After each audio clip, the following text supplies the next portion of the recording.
I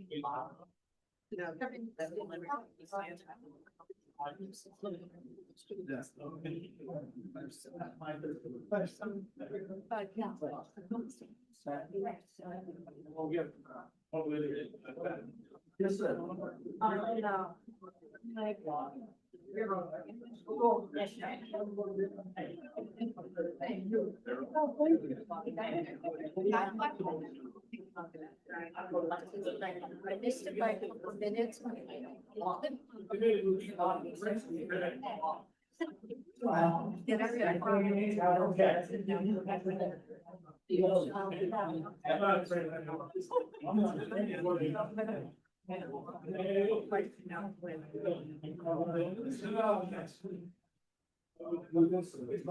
Don't get up.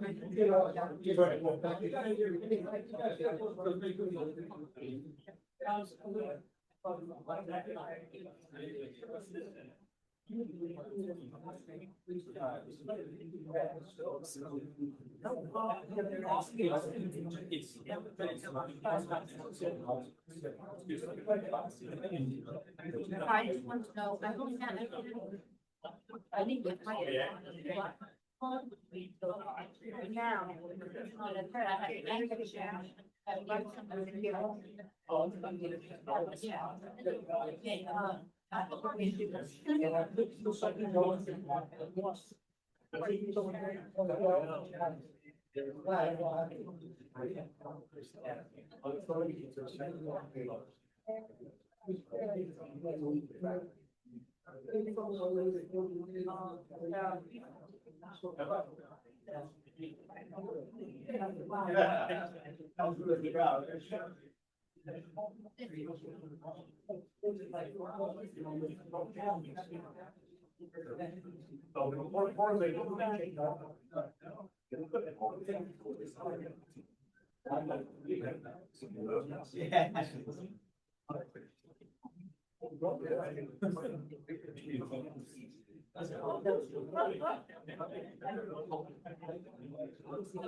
We're gonna start in about 2 minutes, just give it a couple of minutes.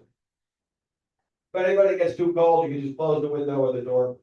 Doesn't too cold.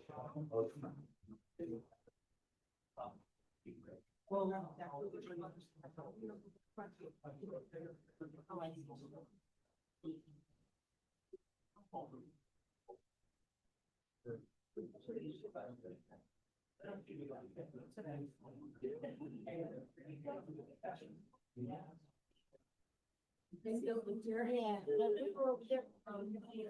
Sure. No, it's better over here. I'm kind of leaving both.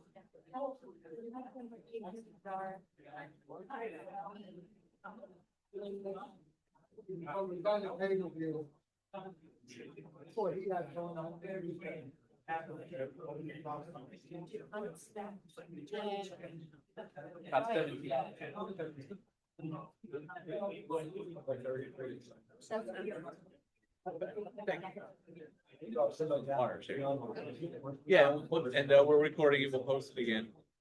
So yeah, I know, I'm waiting for someone to. My life, Joe, it's my life. Cords and wires, that's it. It is. All that.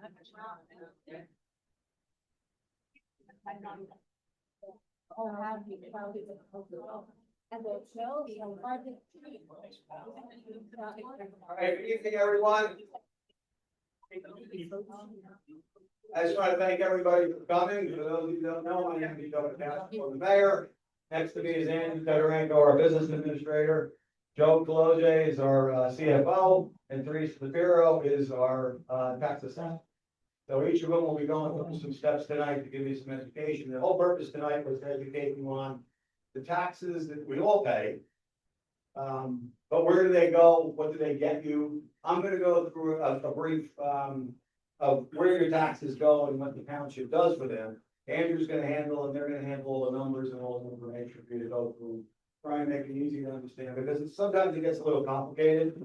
But, you know, I wanna start going through what we do in the township, so you can understand where your property taxes go. You know, no one, including myself, none of us like to pay taxes. Unfortunately, it's part of life in New Jersey. We're the highest property taxes anywhere, so we all know that. There's no secret. As a township, we can only control what happens at the municipal level here.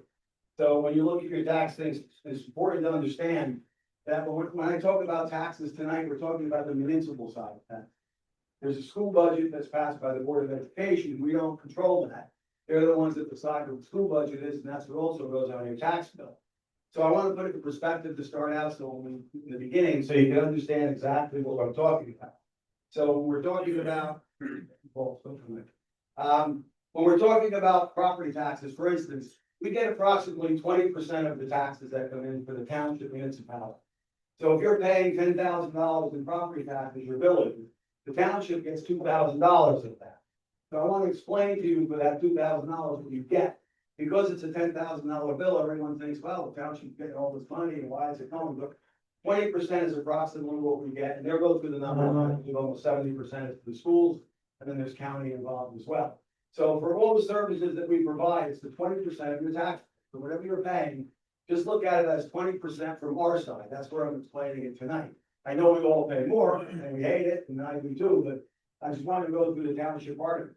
So to give you a better picture of what your 20% gets and what we go is, don't forget, we have public safety is our top priority. Obviously, the biggest thing in town is to keep everybody safe. So, you know, we have a top-notch police department, including our in-house dispatch center, which is located right here at Town Hall. There's opportunities to cut those costs, but we don't feel it's worthwhile to cut the dispatch costs and go into a co-op or a county, because it's not the same. When you're working local, they know where we are, they know the streets, they know the people, and it's more accurate and faster, we believe, to keep it here. We have our own dispatch service right here in Town Hall, so that's important.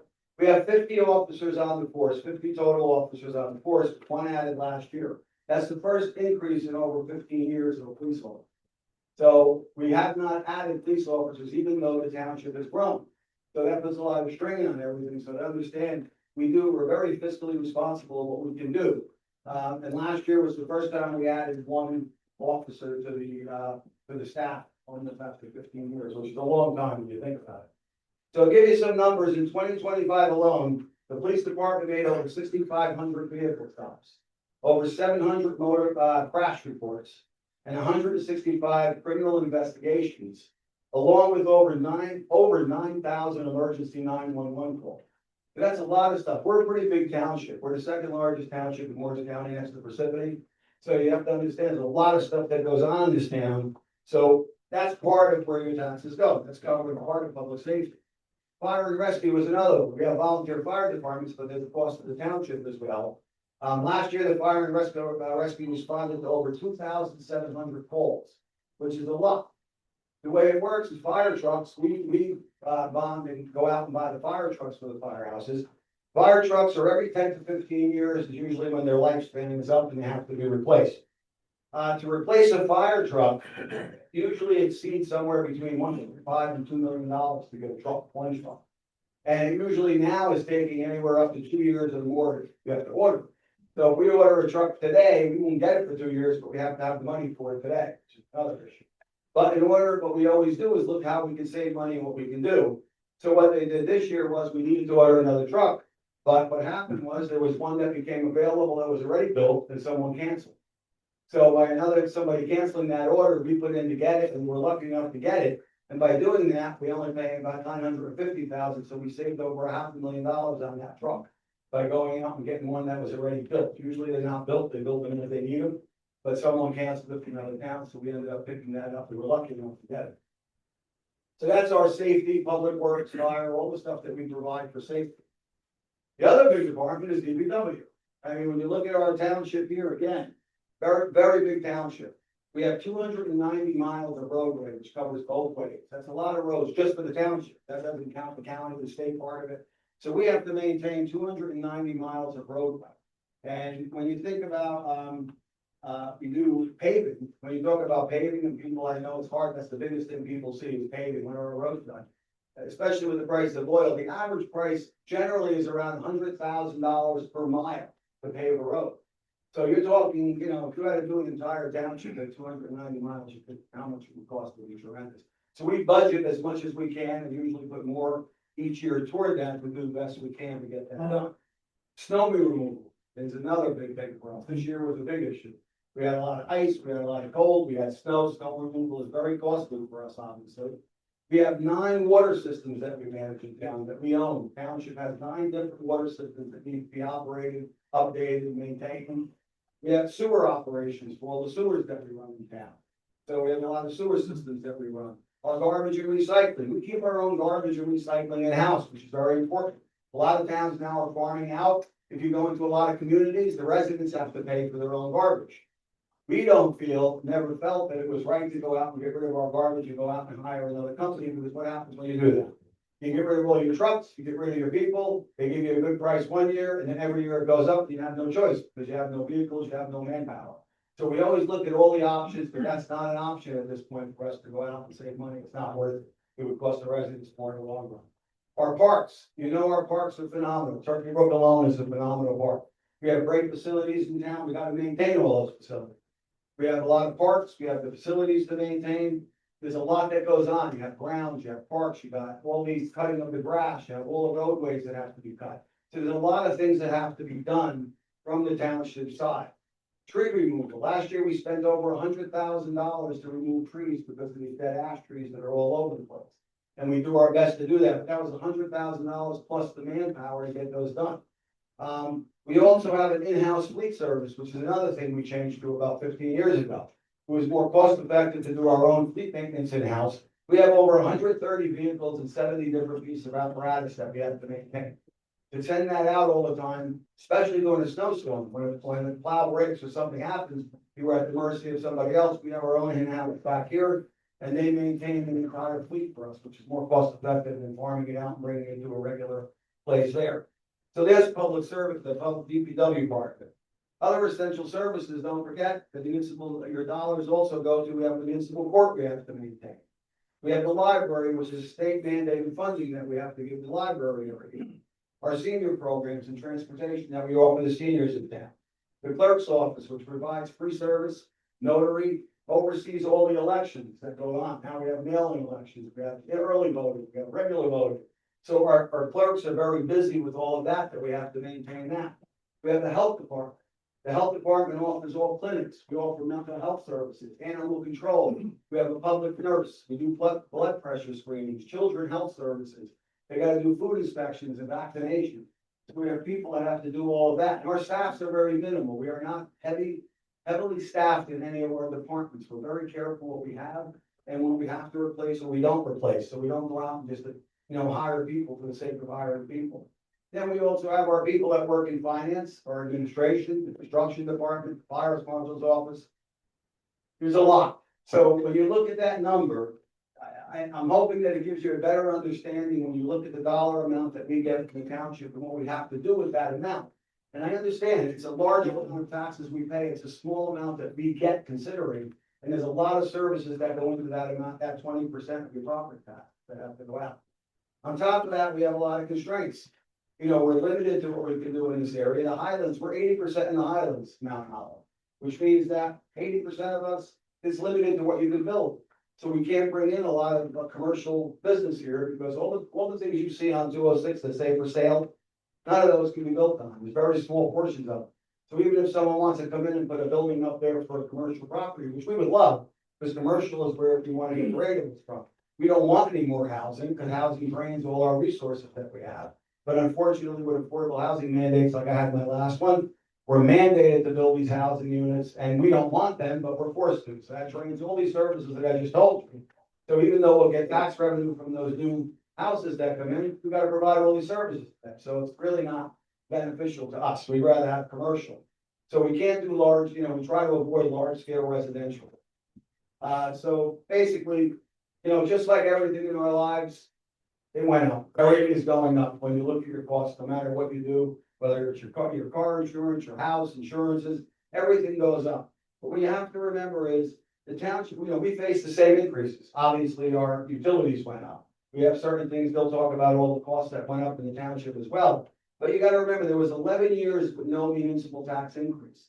Which, at the time, the circumstances dictated that. It sounded great. In hindsight, it probably was something that we should have did, but again, circumstances dictate where you were at that time.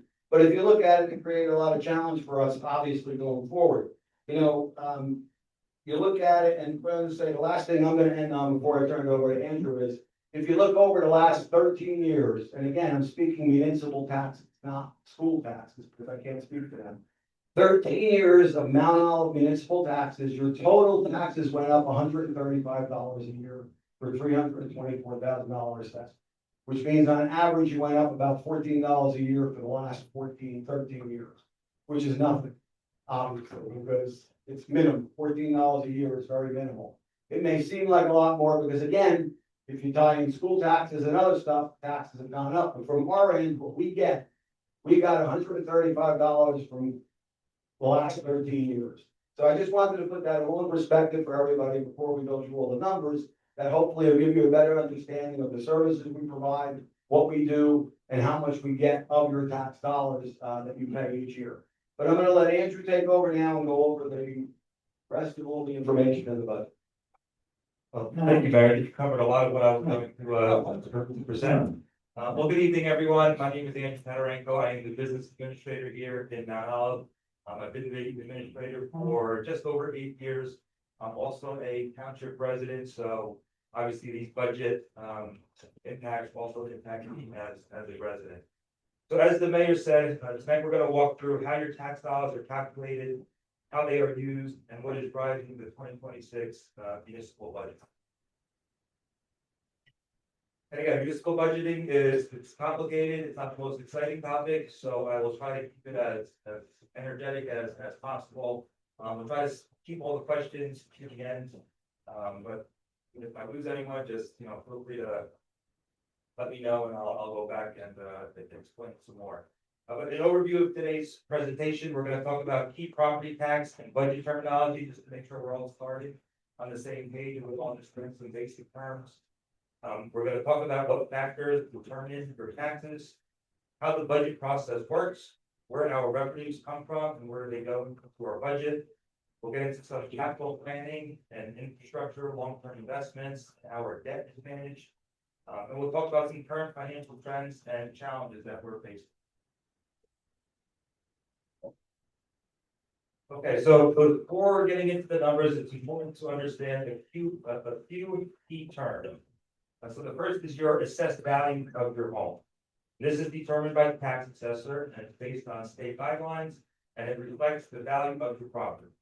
So it's different from the market value of your home. This is the assessed value of your property. And there's two components to your bill. It's the improvement value, which is your home, and then the improvements done on that structure, as well as the land value of your property. So we add those two, you have the assessed value of your home. Then we have the rateable base, and this is a very important factor for the township, as it is a main driving factor in the budget process. And this is the total value of all the taxable property in Mount Olive.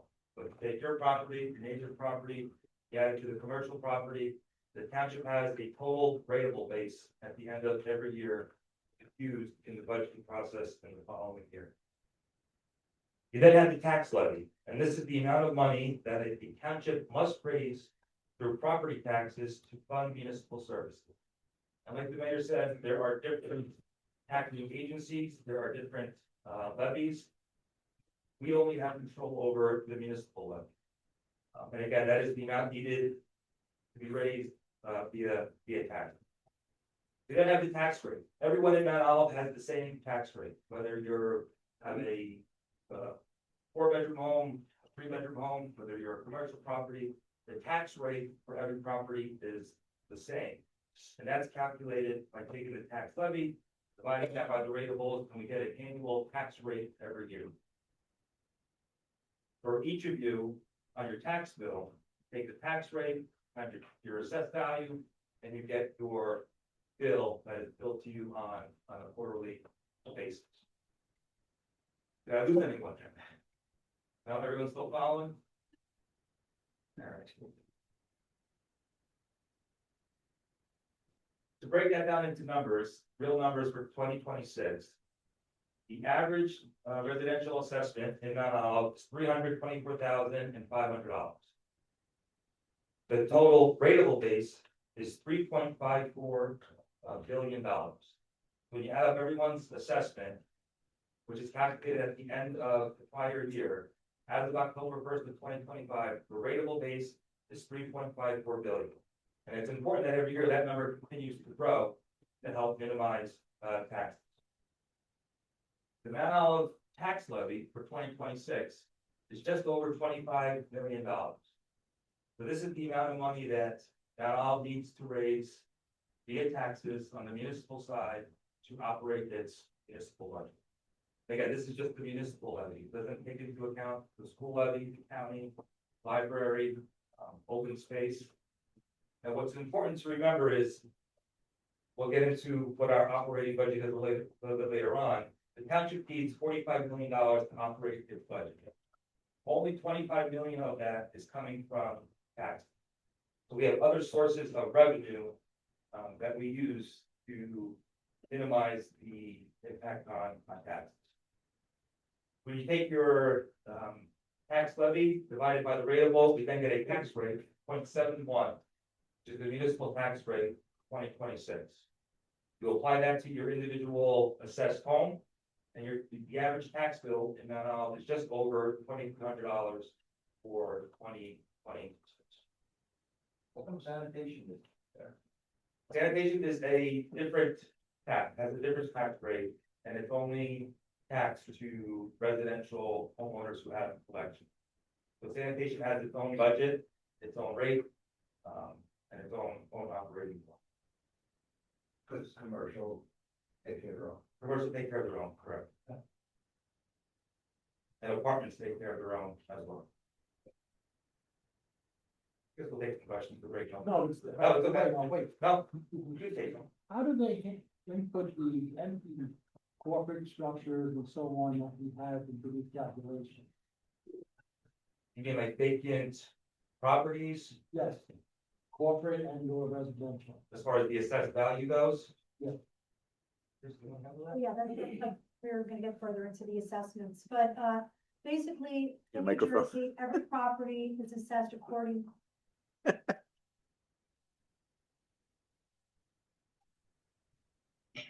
Okay, in New Jersey, it's done the same way throughout the entire state. It's done ad valorem, which means according to value. You get there 3 different ways. You get there from the cost approach, the income approach, and the market sales comparison approach.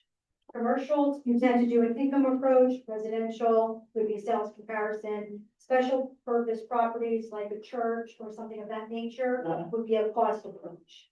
That's how it's done throughout New Jersey, and that's backed up through tax court. So everybody can get your value, and then what's gonna fluctuate from the rateable base is gonna be a ratio to market value. That fluctuates every year, and that's based on sales. So that's what'll go up and down with the market. Does that answer your question? I hope. I'll follow up with it, because I Okay, know, I'm it's sorry. according to value basically. No, I'm gonna add a little bit to reset, because what our assessor does is the foundation for everything that happens in terms of the finances of the municipality. But I think your question was, here's a vacant building, are they paying taxes? And the answer is yes. And if they don't pay their taxes, even though it's vacant, we've got an address and an owner to send a bill to. If they do not pay their taxes in that year, they go up for tax sale in the following year. and we collect the full amount of money that we were supposed to get from whether it was a vacant property or whether it was a property of someone who fell into arrears. So just because we see it, an empty office building, doesn't mean that we're not getting taxes from them. We are. Thank you, that's. And I appreciate your answer.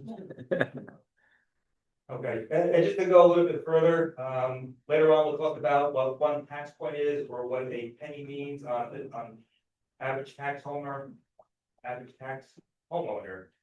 One tax point in that equates to $353,000, which reflects a penny increase of $32.45, which basically means if the township needs to generate $353,000 in taxes, it's gonna cost the homeowner $32.45. So for every $1 million needed in the tax levy, it's approximately $100 in municipal tax. So we only needed $1 million in municipal taxes, you get a bill for $100. Since the municipal tax levy is approximately $25 million, that equates to that $2,300 in tax debt that we need to collect. And factors that determine taxes. Obviously, the assessed value of your home will determine how much you pay in property tax. Higher your assessment, the higher your taxes will be. Also, the cost of municipal school and county services. Not every school, not every town offers the same amount of services. So the higher quality services, the more money is needed to offer those services, that's going to reflect in your taxes. I also spoke about the availability of other revenue sources.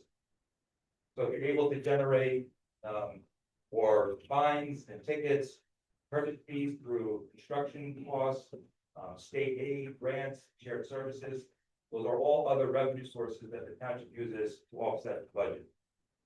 The presence of tax exempt properties. So it's great in Mount Olive, we have a lot of open space, reserved land. Those properties don't generate taxes.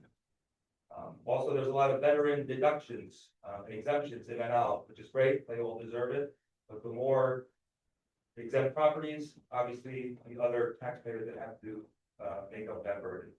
And then as we talked about ratables, this is the ratables of the township, the more growth in the town, the more taxes you're able to generate, and the lower impact on residential tax. So how are property taxes used? So again, there are three main taxing agencies. You have your municipality, your county, and your school district. Each of them have their own levies and their own budget. In Mount Olive, 69%, as the mayor said earlier, goes to the school district. About 20% goes to the municipality. 8% is the county. The library receives about 1% of your taxes. Sanitation has their own taxing agency, and open space. There's a separate tax board for open space. Years ago, there was a referendum in Mount Olive to have a separate tax that goes into a trust fund to preserve open space, use that money for open space projects. Just some budget basics. The municipal budget is the township's annual financial plan. It outlines both revenues and appropriations, ensuring that we could fund essential services, meet payroll, and cover debt obligations. And in our form of government, the mayor, with the department heads, comes up with the budget, and then the governing body and the council needs to approve it on an annual basis. As far as timing of the budget, we start our budget process in September. All the department heads at that time will submit their department requests for personnel, operational, and capital needs. It's reviewed by administration in November. It's then presented to the governing body in January. It's introduced in April. Last night we had our budget introduction, and there will be a public hearing and final adoption on May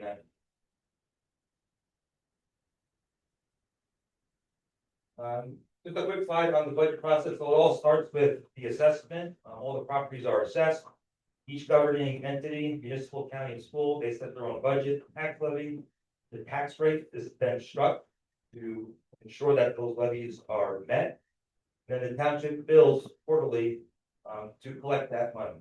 So Mount Olive collects money for everybody.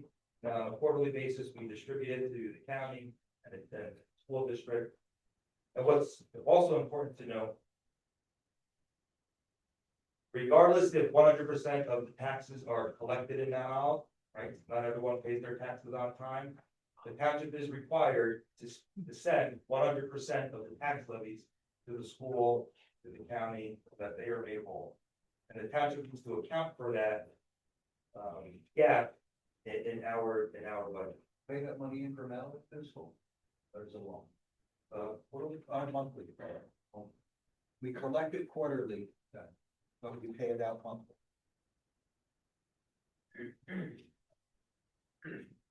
Now we're gonna start getting into some of the actual numbers for the 2026 budget. Again, the key revenues for Mount Olive property taxes. Here at Mount Olive, roughly 60% of our budget is offset by the tax levy. We also collect state aid. We only get about $2 million in state aid. That has remained flat for decades. So unfortunately, we don't get much help from fund balance. The fund balance could be explained as the township's emergency savings account.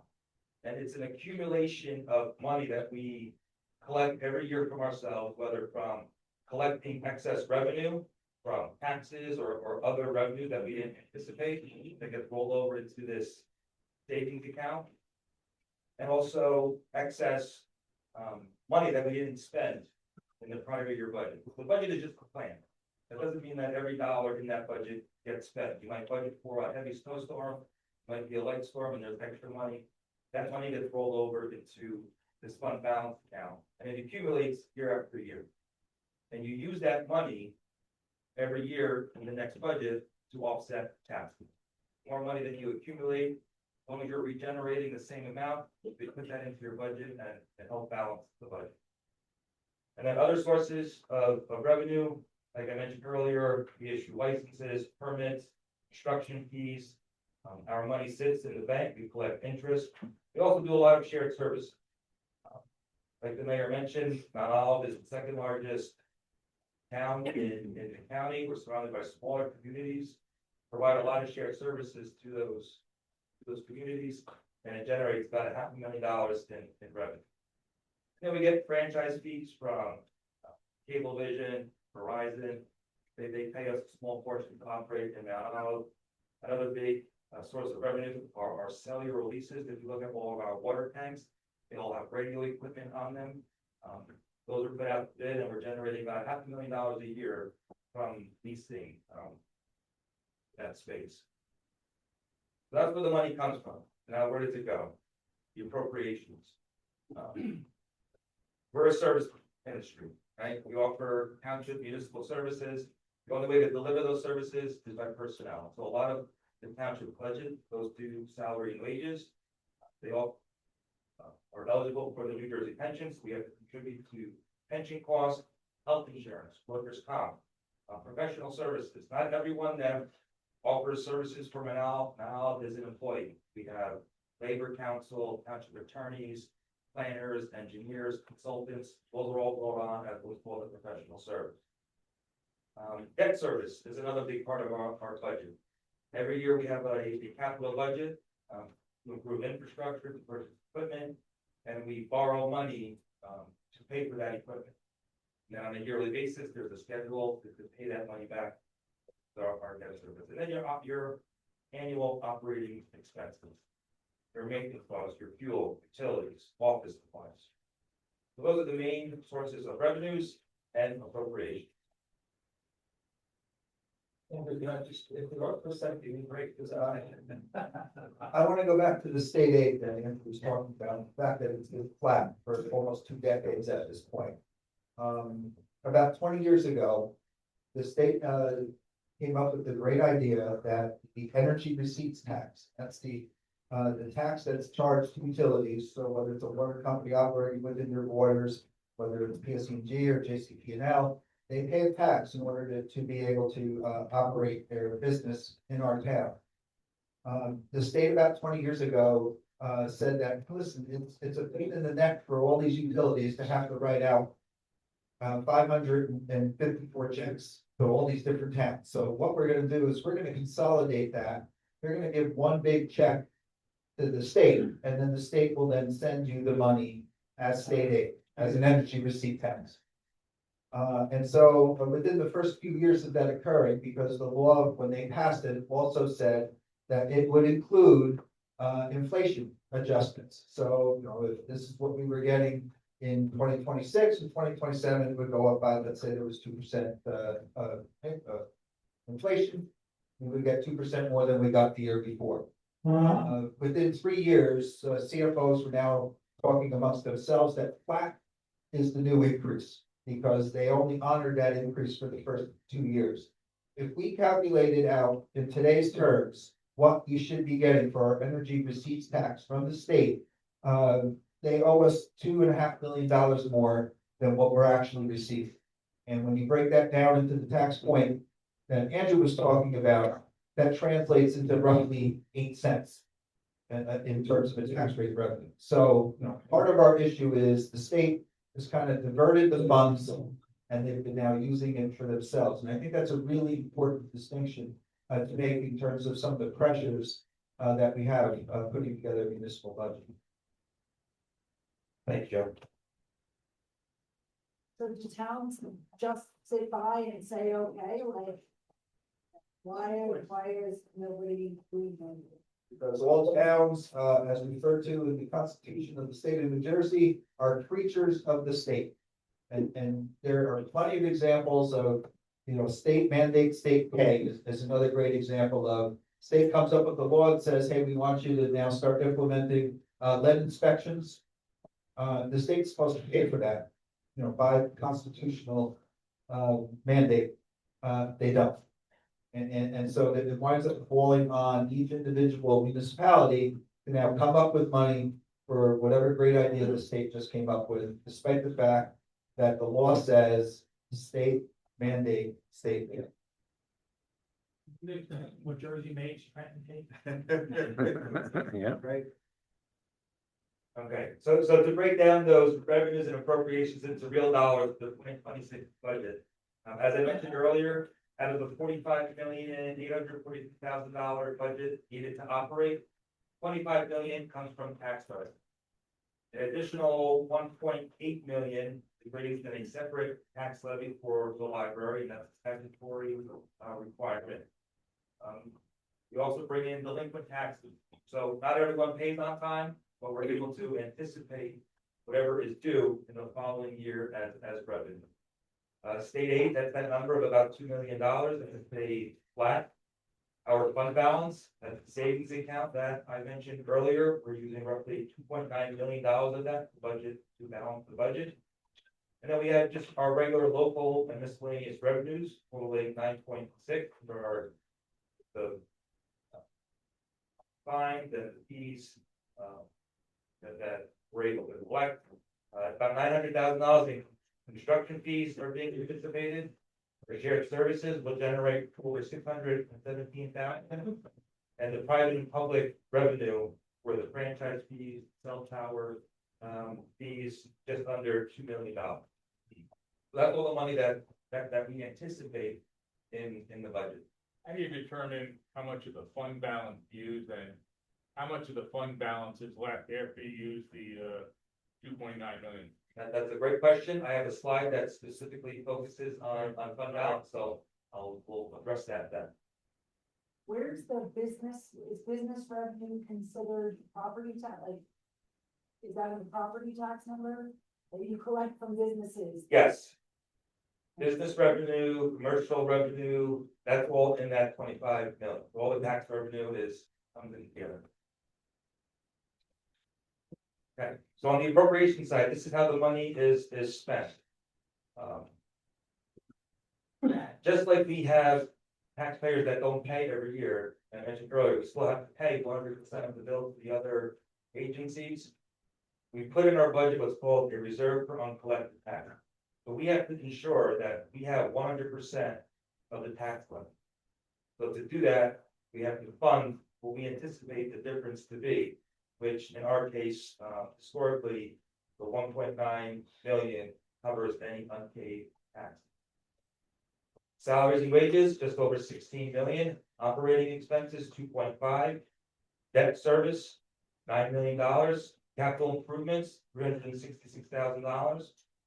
And that capital improvements line item, like I mentioned, every year we bond for projects. You're only required to budget 5% of the total amount that you're borrowing in your current year budget. So if you have $10 million worth of projects, you have to put $500,000 in your budget. So based on the capital projects that are planned for 2026, requires us to put the $356,000 in the budget. Insurance, $6.7 million for health insurance, general liability insurance. This has been a real problem for Mount Olive and for every municipality, every school district across the state with the increases in health insurance. The increases that we're seeing are 20, 25, 30% year-over-year increases in premiums. This year alone, there was about almost $1 million in health insurance increases that we have to pay. Fortunately, several years ago, we got out of one plan, which is called the State Health Benefits Plan, which you may see some news about. That is just in a death spiral of premiums going up. When we made that change, we saved $500,000 by going to a new healthcare provider. And instead of seeing 30 to 40% increases every year, we're seeing 15 to 20% increase. So we made a prudent decision to make a change, but it's still a very costly expense. Utilities, gas, fuel, electric, $1 million. We have to contribute to pension and social security, 4.7 million. The library, it's an offsetting cost, so you raise it in the revenue, but then you return it back to the library, and the same as grants. So it's the balance, the budgets have to balance. Whatever you bring in has to balance to depend.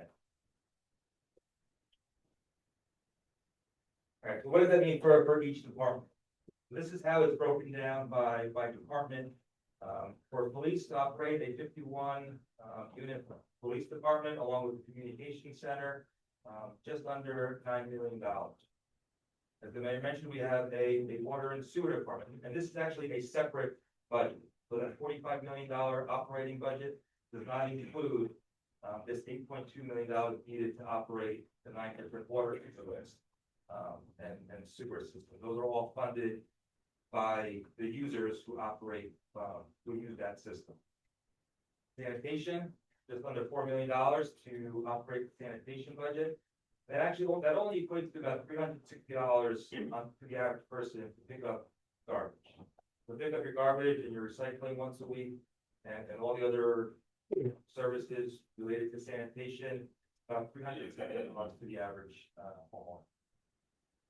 Public Works, that's your roads department, your fleet maintenance, buildings and grounds, just under $4 million in expenses. Your administrative staff, approximately $2 million. The library, fire and EMS. As we said, it's a volunteer department. Not only do we fund their capital expenses, we also give them an operating budget of over $1 million to fund their general annual operating budget. Health services, just under $700,000 for the health department. The construction department cost $500,000 to operate. Legal services. We have lawsuits and other legal matters that we need to attend to.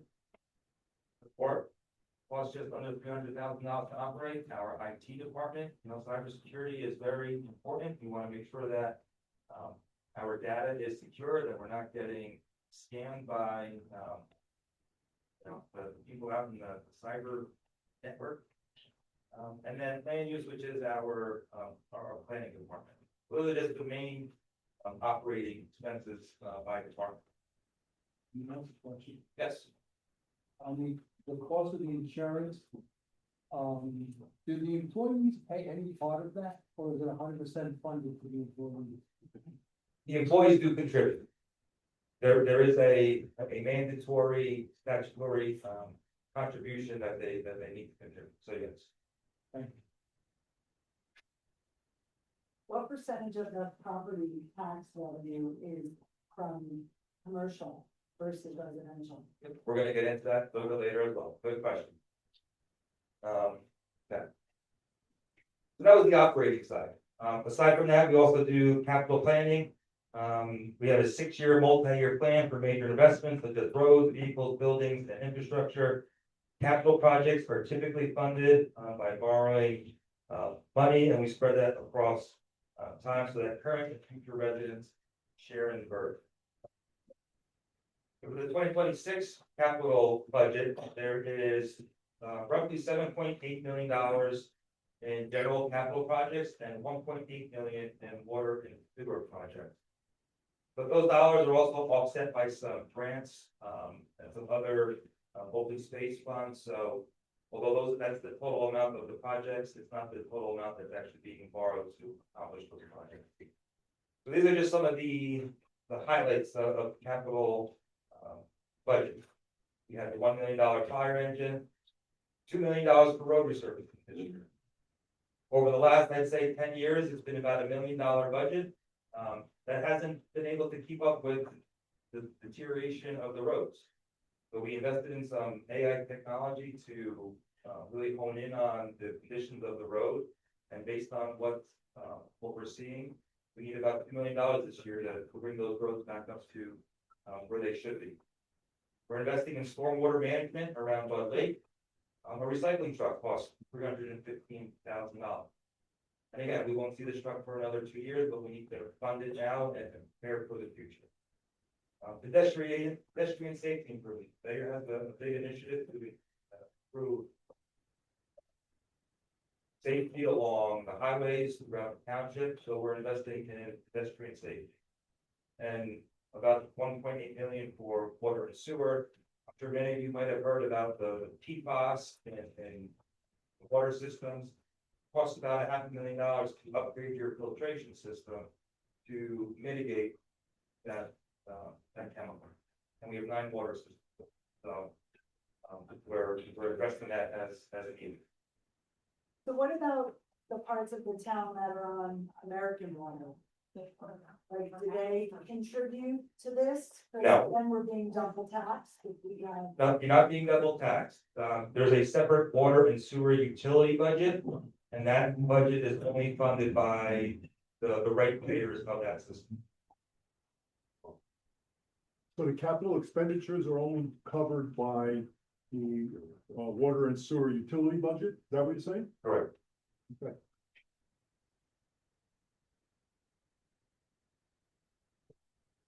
Okay, so we also do debt planning, right? We don't want to see spikes in our debt payments. We want to try to maintain that to be flat, but with no peaks and valleys.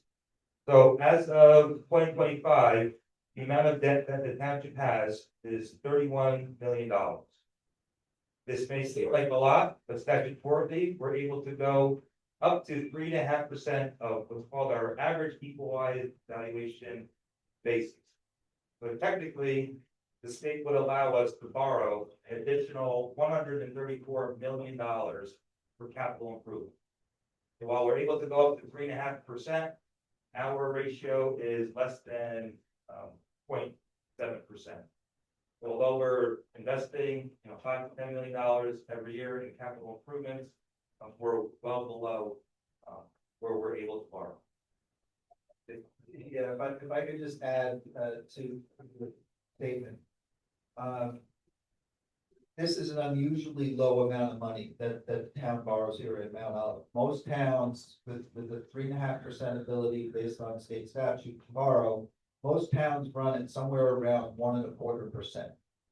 So the fact that we're well below 1%, closer to 0.75%, says that this is a town that buys what they need, not necessarily what they want. They're very frugal in making decisions about what's important in order to provide services.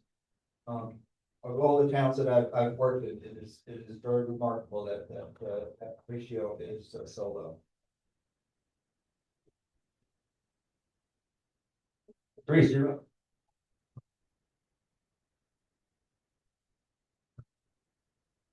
Okay, so you can see the breakdown on this next slide. We're asking about the residential and commercial breakdown. It's about 33% is the commercial total, 66% residential, and 1% is vacant. That's what makes up the total rateable base.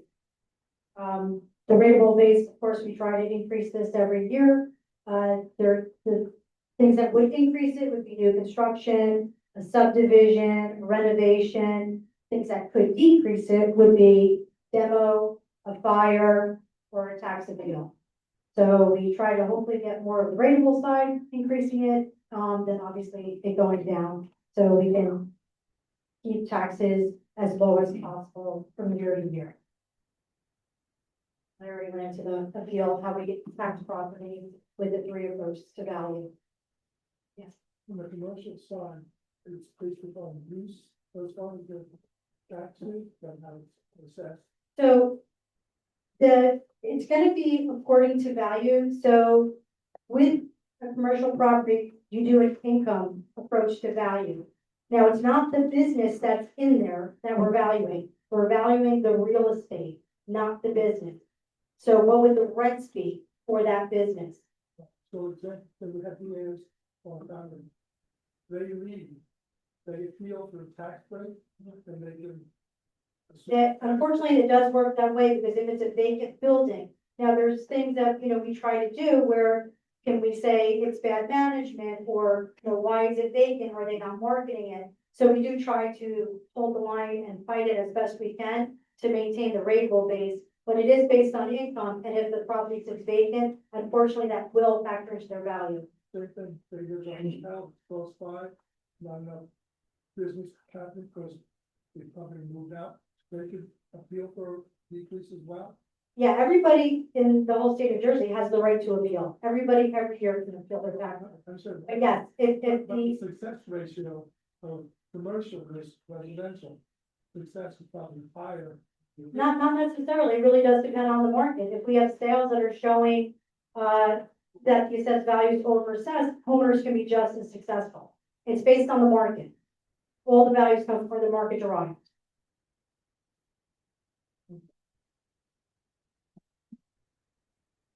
Can I make one recommendation for next time we do this? Make that bigger. We can take a vote on that, who votes bigger?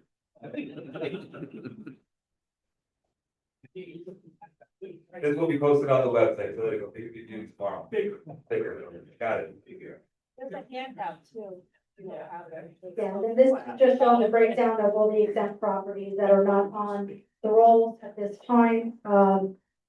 Again, we had a lot of 14 disabled veterans last year that came on the tax rolls. So they don't pay property taxes. Of course, they're entitled to that and it's well earned. But that does bring down the rate of base. This year so far, we have 10 coming on. But we do have 2 that sold, so those 2 veteran houses that sold will go back on the rate, the rateable base. Absolutely, thank you for that, absolutely. The next one shows the top 10 rateable. And you can see that did increase from 5 years ago. You have 17%, 17.3% paying that portion of the total rateable base tax levy. To go into each of these tax credits, most of them are self-explanatory, but just so everyone is aware, right, Boulder Village, they're our highest taxpayer, they're the apartment village on 206. SPK Village Green is the village green apartments on Route 46. SM Logistics, that's the old Toys R Us facility on 206. Big Box Property, I'm not sure exactly which property they own, but the properties in They own several. properties in the National Trade Zone. 3000 Continental Drive, that's the new Matrix warehouse, which was the old ASF. So that was sitting vacant for a long time. I think it was assessed as a vacant property at 10 million, I believe. A tax appeal on that. So now that that is complete, we're generating 48 million on that property. Pearland, that is the commercial, the retail, the gardens, the international south. For Talaberetta, if you're not aware of this Verdugo company, they now have three manufacturing warehouses in Mount Olive.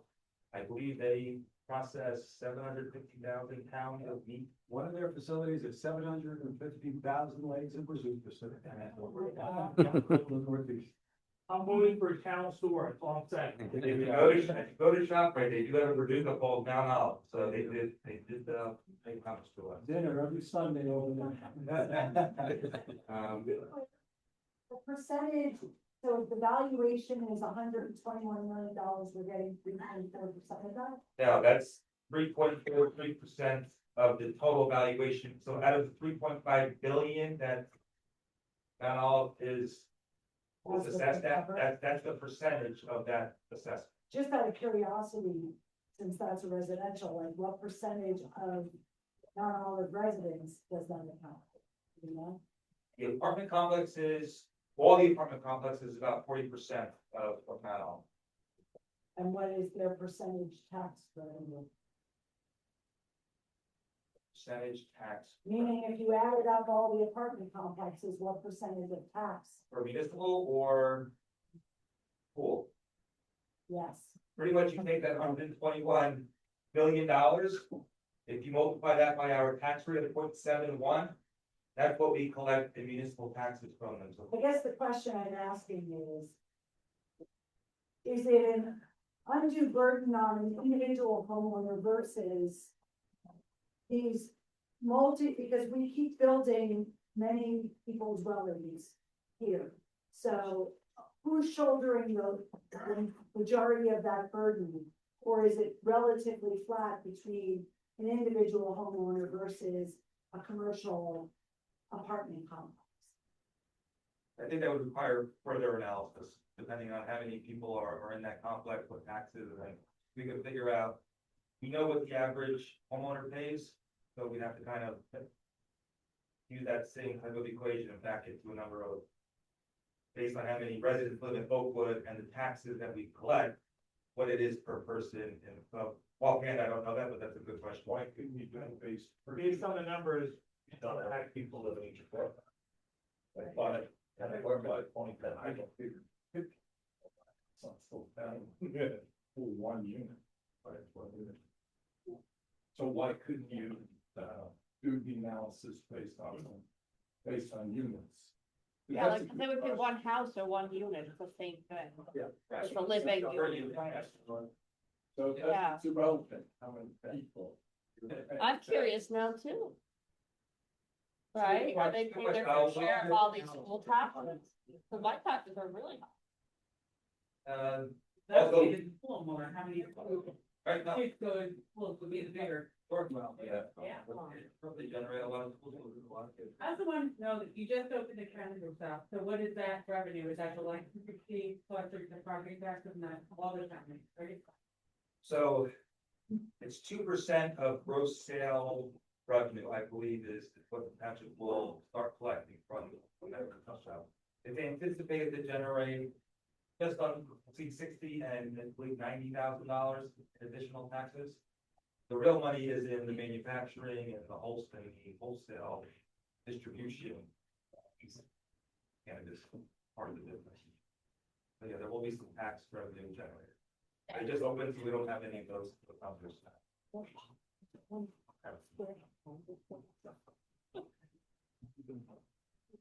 Next, we're going to talk about how the ratables actually increased over the last 10 years. And again, this is a very important number. This helps drive the taxes. So over the last 10 years, the township ratables, because of all the development, has grown $482 million. So in 2016, we were just over 3 billion in ratables. Starting 2026, we were at that, as we mentioned earlier, 3.5. And that generated an additional $3 billion in municipal taxes that we were able to use to offset our budget. What's important here, though, you could see it was trending up and now it has stabilized. The difference between 2025 and 2026 was only $8.5 million. During those last 10 years, other than the anomaly last year, we were averaging about $38 million in new rateable, new taxes, not from existing property owners. And that generated about $235,000 a year in new municipal taxes that we use for our budget.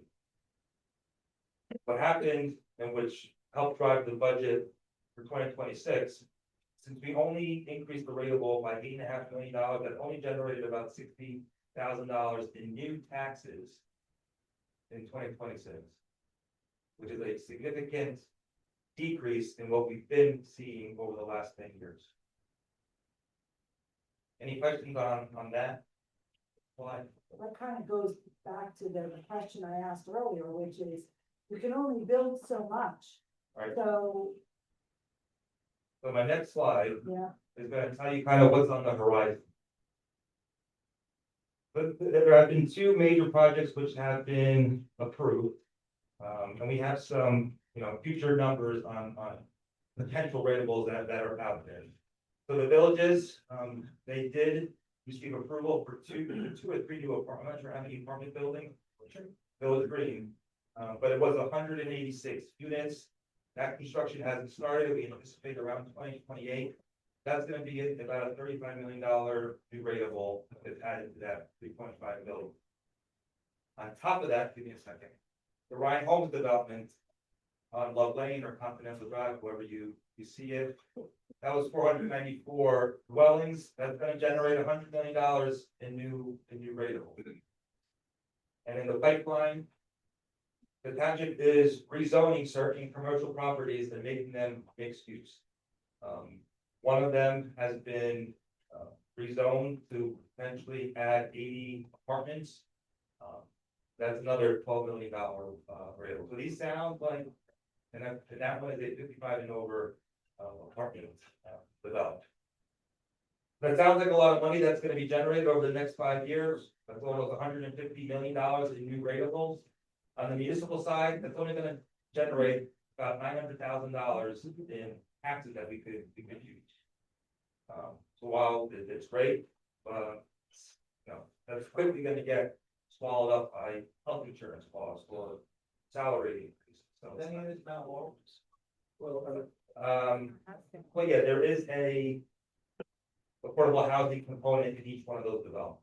Mount Laurel pay the same tax rate? What do you mean Mount Laurel? Oh, Mount Laurel housing. Oh, affordable housing. Affordable housing.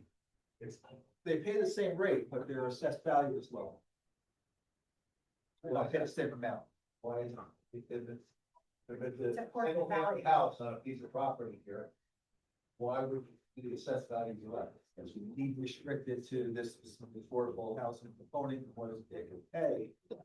So it's not gonna get the same assessed value as the house right next to it.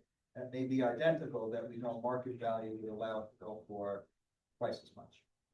There's limitations on that sale, so it couldn't be assessed at market value, full market value, because there's limitations on it. All right, so following along with that, Mount Laurel and affordable housing, do they pay the same permit fees and stuff to the town, or do they get a break on that too? Same piece. They pay the same fee, yes.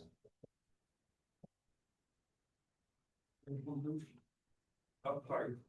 You know, we're talking about these new, like, when we SDK apartment buildings and so on, when they build these, are they also responsible to increase road conditions, road requirements?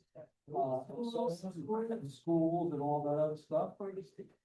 Generally not. There are some improvements that can be done off-site as a directly. There's an impact of that development, but in New Jersey, you're not allowed to require a lot of off-site improvements from development. What about, if they're building this, right now, as you know, they all come up that road into 46 mostly? if they have to have all these people coming out of there, are they also be responsible to build a second road for in and out, so everybody doesn't get backed up there? Would that be part of it, or could it be added as a thing? If it's directly related to the development, yes, there are some off-track improvements that they would be responsible for.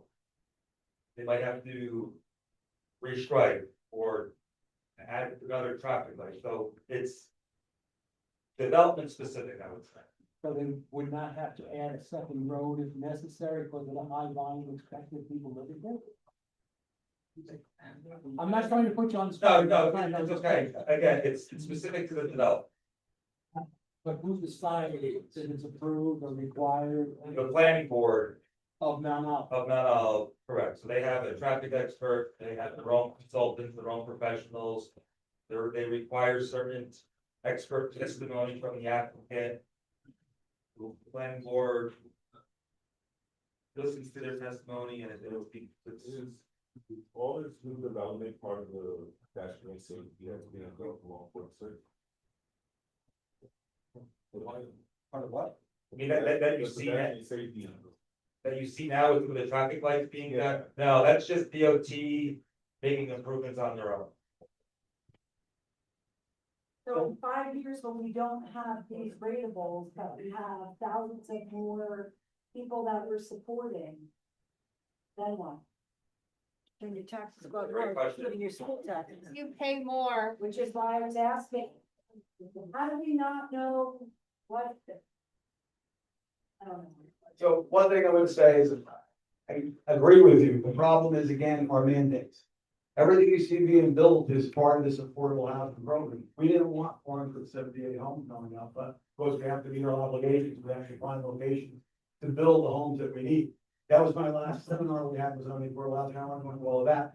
But we have to build 317 units by the next 10 years. Doesn't sound like a lot, but usually 20% of any development gets set aside for affordable housing. So in order to get 300, you gotta build 1,500 units.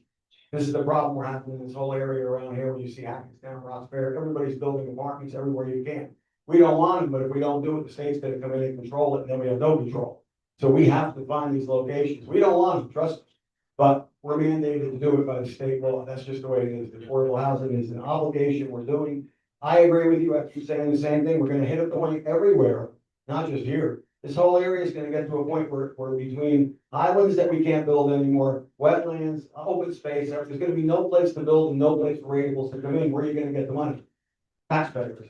And how far is it gonna go down the road? How much can you raise every single year on homeowners? Because where's everything gonna come from if we're not allowed to do anything commercially? And that's our problem. So that's what I'm trying to fight right now is I'm looking to build in commercial areas. I want commercial building. I don't want housing. But I gotta fight the highlands and what we can do to try and get that built, but in the meantime, we're stuck with the obligation, so you're saying, I agree with you. So I appreciate thoughtful response, thank you. And I know, like, you made, sorry, I don't know your name. You made a comment like, we're all wards of the state, every township. But I guess my question was, so everybody just sits and says, oh, well, like the towns don't do anything to band together to save the state? They did, there was a lawsuit, towns got together with a lawsuit, but the judge threw it out against affordable housing. I believe it was going to the Supreme Court at one point, but I don't think They they. turned it back down to the lower court. Yeah, so it's been going back and forth in courts now, didn't get together to sue and say it's, we don't want this affordable housing, because it's really, high density housing. But also like the $2 million on the utilities, Right, all of that, yeah. there's only so much you can fight it, trust me. Mr. Mayor, I 100% respect your comment on affordable housing, we're being thrown at. it. But I'm still questioning if they're going to come in, build these homes or whatever it may be because of that. Can we anticipate future impact and say you have to adjust to this now in your construction? We can't, by law, you can't tell them to do anything. Like Andrew said, when they go to the planning board, for instance, that whole Village Green area, when they go to that area, if there's an issue with that traffic light in that area, then we're gonna work with all those owners in that area to help compensate to get that fixed. But it's up to the planning board, the professionals that are there, they're gonna come and say, well, wait a minute, there's too much traffic. We had an instance with the Starbucks that wanted to go in where the trading post was, it wasn't gonna work because the traffic impact was too impactful, there's no way for them to go in there, so the planning board declined. That's more impact than Starbucks. A good example is, It's a pot shop, but we're trying to keep kids off drugs. a good example is the Wawa development, right? The developer of the Wawa was required to make those 3 lanes at the intersection because of the traffic flow and the potential increased traffic to that site. So when it's directly related to that site like it was, then yes, there are certain off-track improvements that can be imposed on the developer. But we can't just say, because there's 2,000 more people, we need a new fire truck and we want you to pay for the fire truck. That's not allowed in the Could the planning board come back to, I'm only using STK because they're the first name on the law. And go to STK, you're gonna build all these units, anticipating X amount of people, traffic and so on. You're going to impact the in and out exit roads. That was discussed. They get traffic counts, it shows the impact, if it makes it worse or better. So that is part of the planning process, yes. Thank you. I have a suggestion. Cause I take, kind of deal with being environmental and all that, and factors that, you know, we got that grant for the floodway, things you felt it. Also, you might just get Ned involved, or people like Rutgers or something like that, because I can tell you right now, we got a lot of wetlands are getting disturbed back there, and for that floodway and all that, the water source, what they did in Flanders, and building those houses on top of a water table source. I mean, gotta stop, because you also gotta realize, we're not gonna have enough water either. Keep, doing what we're doing. There are- More waste system. There are environmental consultants, that is all reviewed. I have a few more slides to finish. I don't want to get too off track with how we're planning and but if I can just wrap up, and then we'll handle the questions. So someone asked about our fund balance and how do we determine what percentage to use. So this slide shows, again, over the last 10 years, our fund balance or our emergency money that we use to balance the budget, how we grew $8.7 million over the last 10 years. And again, a lot of that has to do with the development in town. The 4th column is how much of that fund balance we're utilizing in the budget. So as we were accumulating more money, stabilized taxes, we were using more of that fund balance. And a lot of the driving factor, sir, is how much can you actually regenerate the following year to justify how much you're using from your fund balance. We just had an S&P rating call with the rating agency because we're going to go out for a note sale and they need to rate the financial strength of the municipality. They like to see that you have at least 15% of a fund balance compared to your operating budget. So when you do the math, over the last 10 years, our fund balance has been well over that 15% that they like to see. For 2026 is at 24%. But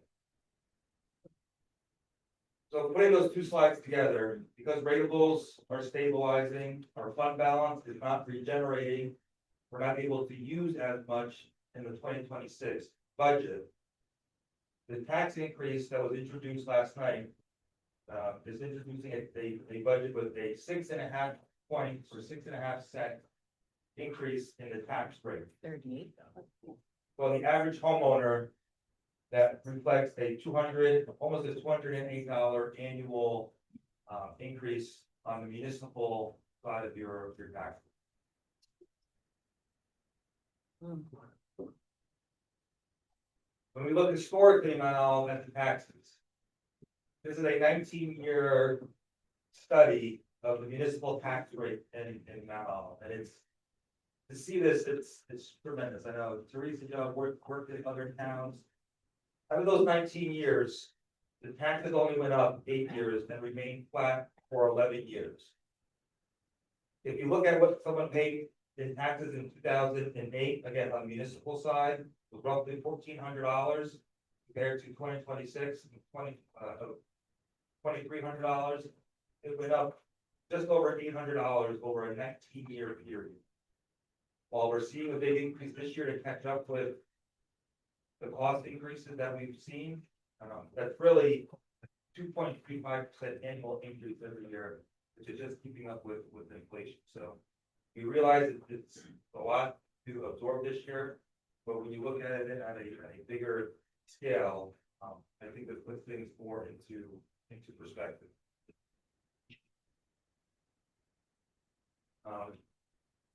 More data. This is our tax levy.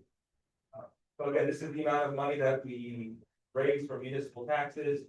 They got a 10-year period of 2015, it was at 18 million. We're at $25 million needed now to balance the budget. So again, it has gone up as the reliance on fund balance and ratables slows down.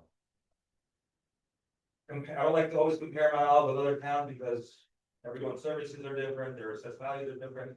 When you look at Mount Olive compared to some of our neighbors, in 2025, the average tax for municipal service is one of the lowest.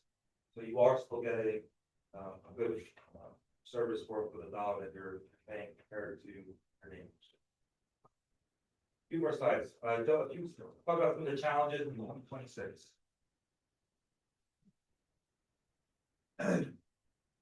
Sort of answer. So, your main challenges essentially come from your pension costs, your health benefits and insurance costs, your debt service. Those are like the three biggest moving parts of your budget. Also included in that, obviously, are salary and wages, as the mayor pointed out, as Andrew pointed out. Services need people, and so salary and wages is the next largest chunk of your budget. Most of those things we have very little control over. From a statutory perspective, expenses, state census a bill that says, here's what your pension obligation is for this year. You have to pay that expense. Based on what we borrowed and what we need to pay back from the debt service, we don't have much say in how that our mortgage gets paid back. There are situations where we need to refinance, but for the most part, these are things that are really beyond our control. We can move those needles, something like salary and wages we can move, but those are 3 and 4 year contracts with unions. And so we only get a bite at the apple to try and move that needle every 3 or 4 years. In this year's particular budget, we were, as Andrew pointed out, health benefits was a major impact for us. Compared to the state health benefits plan, we did very well. And despite that, we still got hit pretty hard. Our capital improvement fund went up. And that's largely because we saw an opportunity to get a fire truck that was going to cost us $1.5 million. We can get it for $1 million now, but that required us to now raise the money for the down payment this year instead of when we planned on purchasing the fire truck next year or the year after that. So that got pushed up. Our pensions got pushed up, as Andrew pointed out. Utilities, just like everybody else at home, we're not exempt from that. We got hit just as hard as everybody else. The other issue that really challenged us was our revenues. Most of our revenue sources alternate to taxes underperformed from what we had last year. New Jersey fiscal law is very conservative. It's based on cash basis. So basically it says you can only anticipate what you brought in from the year before. So if last year we brought in $900,000 worth of building permits, we can anticipate $900,000 in our budget, but that doesn't mean that we're actually going to collect it the following year because the new developments are down and we only brought in $700,000. Then $700,000 is all we are permitted to anticipate as a revenue source. Even though we know that we've got a whole bunch of activity that's going to go on and it's actually going to bounce back up to 900,000. From a budget perspective, we're only allowed to anticipate what we brought in, and that was only 700,000. So those things tend to build up and conspire against us in terms of how to deal with the tax levy. And like I said, I'm going to repeat it again. It's that state aid and the state not paying their fair share of what they said they were going to do 2 decades ago. That is really hurting us because they have now taken revenue that we used to get a direct check from and we would see annual growth on, and we haven't seen any annual growth on that since 2011. And that is probably one of our bigger challenges. I will say that from all the towns that I've worked in, and I've worked in Bergen County, Passaic County, Essex County, Mount Olive is exceedingly successful in, applying for and getting grants to do things. This health center, that's going up, next to us, is pretty much funded through grant money, and that is really remarkable, probably one of the reasons why we have a borrowing ratio that's under 1% when most towns are at 1.25%. The other thing that Mount Olive is very successful at is being the sending municipality for shared services. So with the personnel that we have additional capacity, and we utilize that additional capacity to now cover a town for animal control or for health services, and they in turn pay us. So they wind up saving money because they don't have to hire $100,000 health department, but we wind up making money because we already have a health department in place that gives us the ability to provide those services and actually, for the government, so we're not supposed to make a profit, but actually profit from being able to provide those services. But all of those things weren't able to balance out from the fact that the year before, we saw a significant increase in the amount of rateables that went on the books. And this year, we only saw $8 million. And that's not to, detract from my colleague here. She is very good at what she does. In fact, she wound up settling on a state tax appeal that was very favorable to Mount Olive. But the truth is that this is probably a peak of where our future is going to come from, because we've spent the better part of 2010 through 2020 with accelerated growth. We were definitely in a growth pattern, and we're now moving into more of a stable growth pattern. And this is now the new reality of what we're going to need to deal with. These things, as Andrew said, aren't going to go away. Health insurance is still going to go up. If there's contractual obligations for salaries and wages that are going to continue to go up. And liability insurance is going to continue to go up. So as we try to balance these things, with not stealing from fund balance, which is essentially, it's essentially savings, right? My washing machine goes, I'm gonna pull it from my savings account, but I'm gonna pay back my savings account because I need that money to make sure that I'm prepared for a rainy day. Our issue is gonna wind up becoming more and more, I buying that $600 washing machine or that $800 washing machine.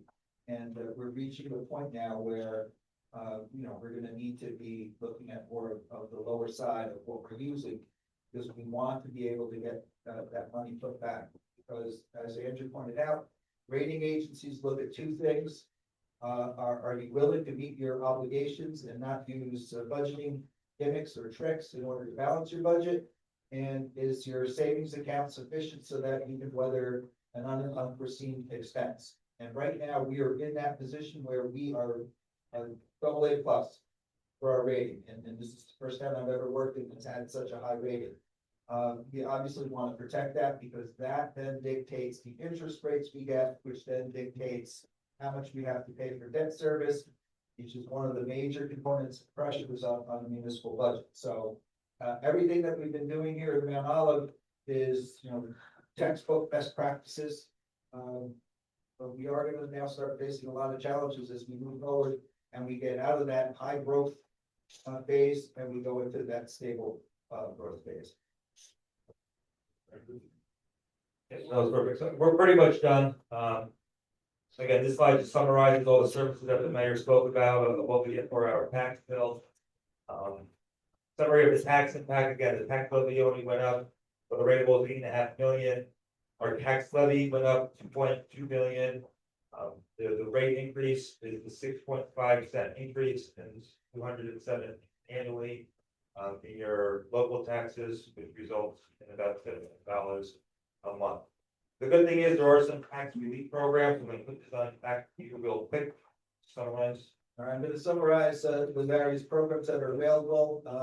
Standard is a $250 reduction for seniors and disabled residents and veterans. It is very income restricted.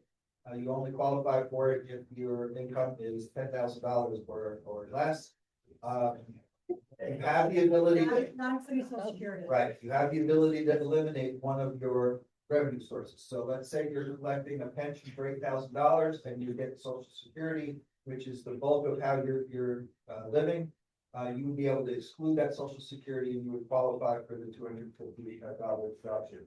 State of New Jersey has put in 3 programs that they utilize for trying to offset property taxes. The oldest is what we refer to as the senior freeze.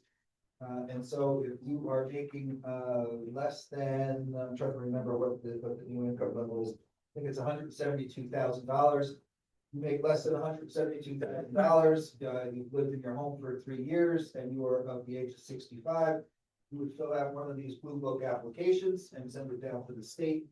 What the state would do is then take that as your base year, and every year when taxes increase, you would still pay your taxes, but the state would then send you a check for the difference. So they would make you immune from any tax increases that you see going forward from that base year. The other program that they've implemented, I guess about 5 or 6 years ago, was the Anchor program, also intended to help offset taxes. That qualifies for anyone regardless of age, and your income level is $250,000. So if you make less than $250,000, and the state has now put these all into one application vote instead of 3, you would then be able to get $1,500 back from the state, which they would send directly to you. That is intended to offset property tax increases. And then the latest program they put into place and just rolled out last year is Stay NJ. That's also targeted towards seniors. They set the level at $500,000 for your income level, and that program will pay 50% of your taxes, capped at $6,500. So if you have $14,000 in taxes, they're only going to give you $6,500, not $7,000.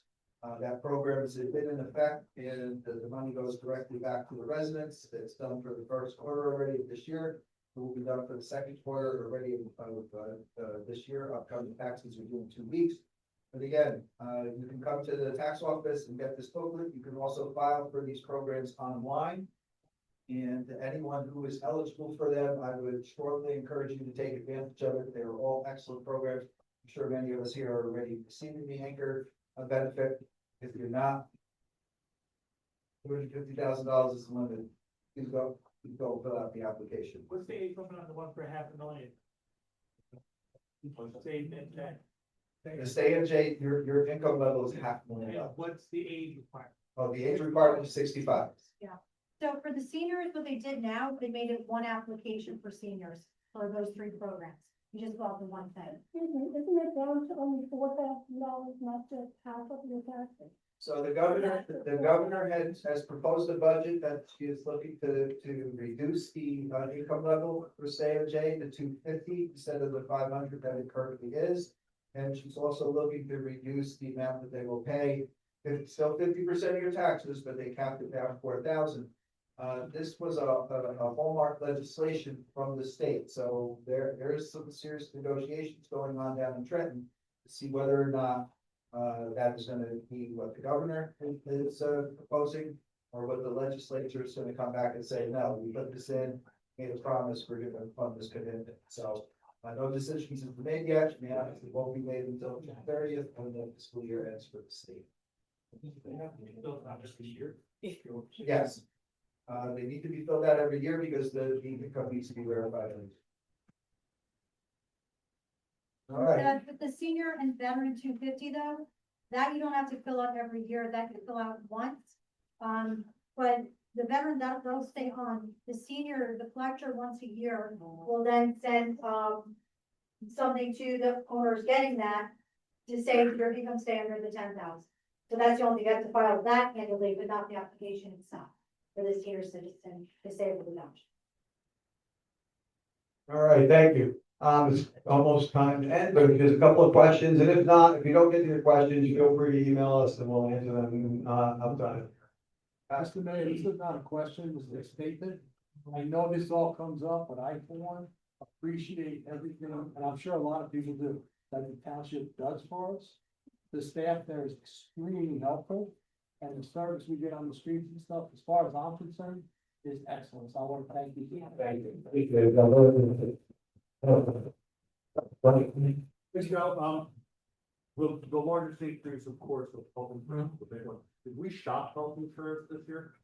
Have we gone to bid, or we looked at other providers? So we shopped insurance in 2024. We do have a health broker that walked us through that process. And when we did that, that's when we made the change from the state health benefits program to the New Jersey HIP. Biggest problem is to shop your insurance, you need claims data. State health benefits is not really very helpful in giving you your claims data, and we're just a part of the HIP now, it's too early to shop around. But we will revisit it when we can. And then with the $900,000 fire truck, did you got the bond for that? But someone can bond for its capital? Or Yes. did you take cash for that? We're bonding for that. Anyone else have a question? Yes, sir. Yes, sir. Do we know when the New Jersey required reassessment, property reassessment is gonna take place?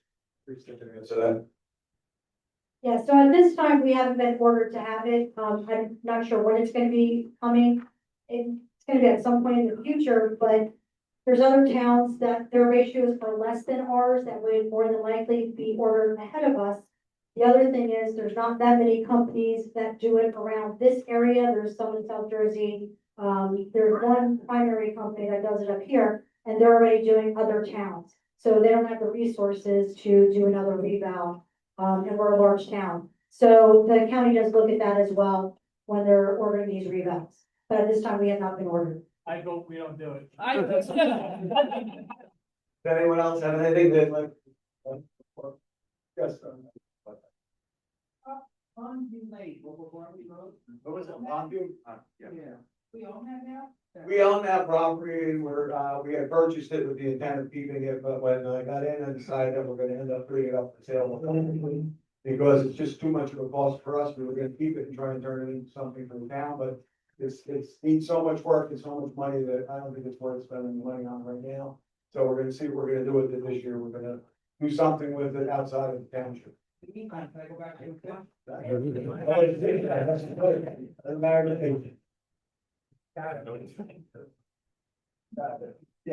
a question on road surfacing. So you mentioned it was $1 million previously and then went up to 2 million.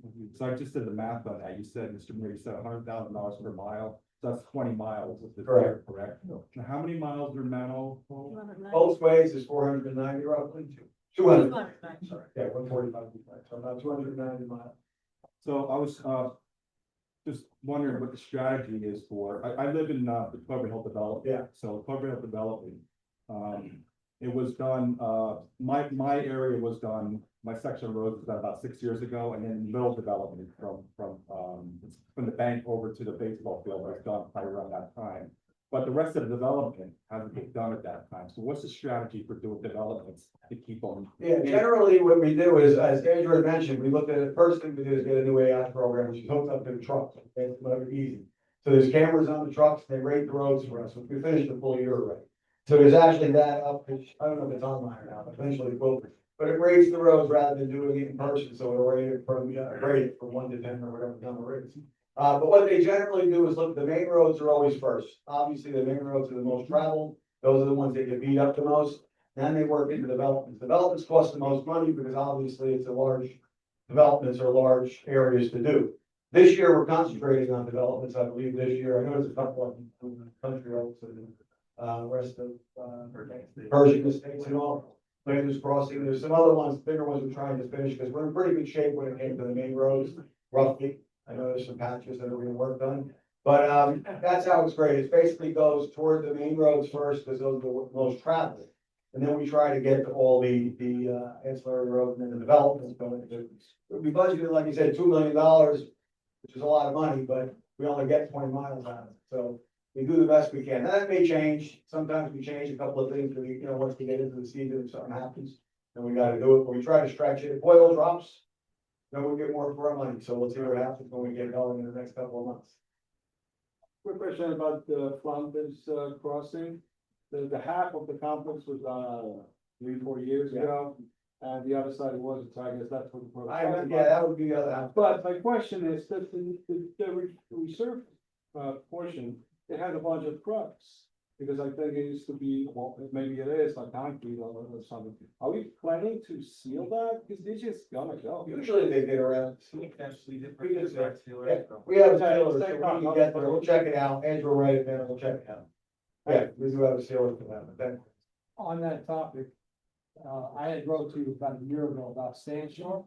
With these, half that Elizabethtown gas did, and the half that we did. And I spoke to Elizabethtown Gas, I contacted the company who did their sides.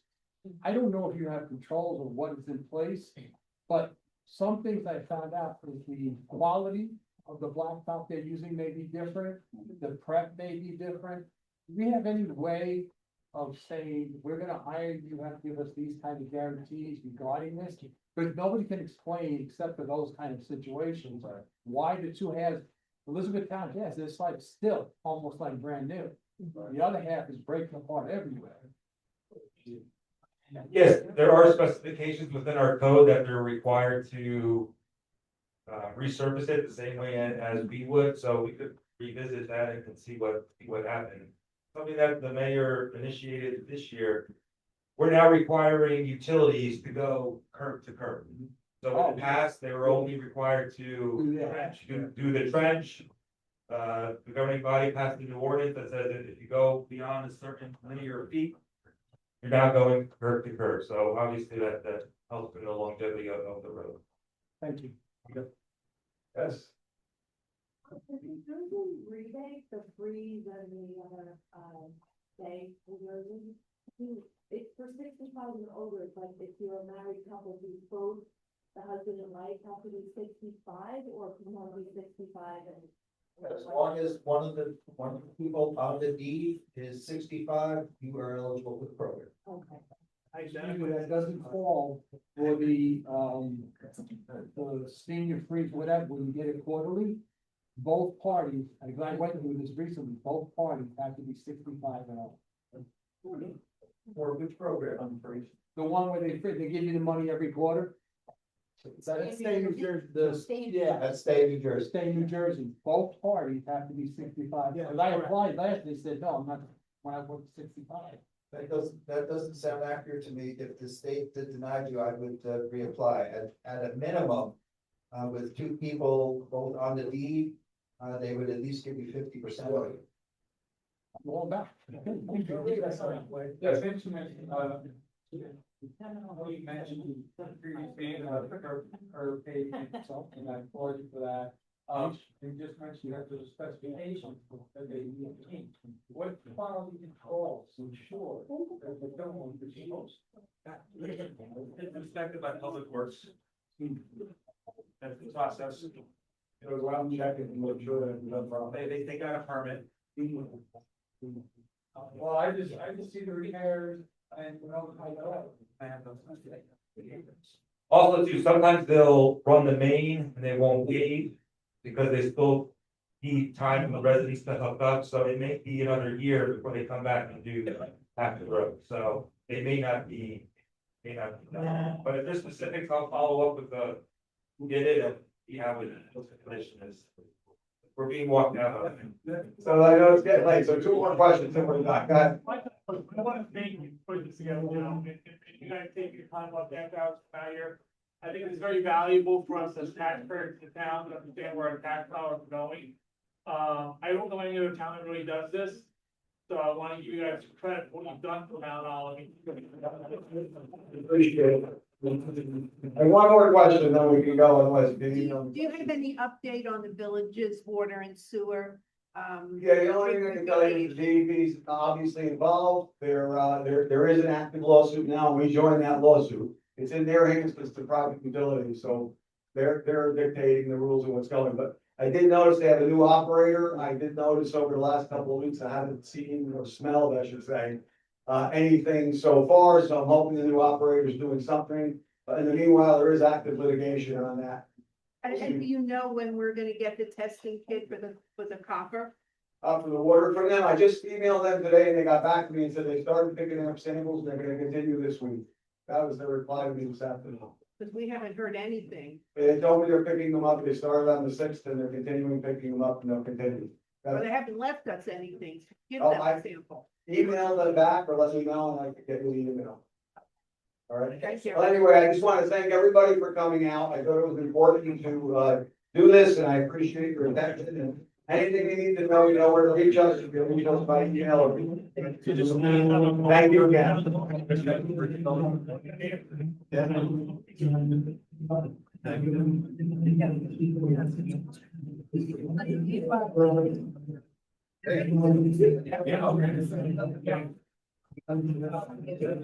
Yeah.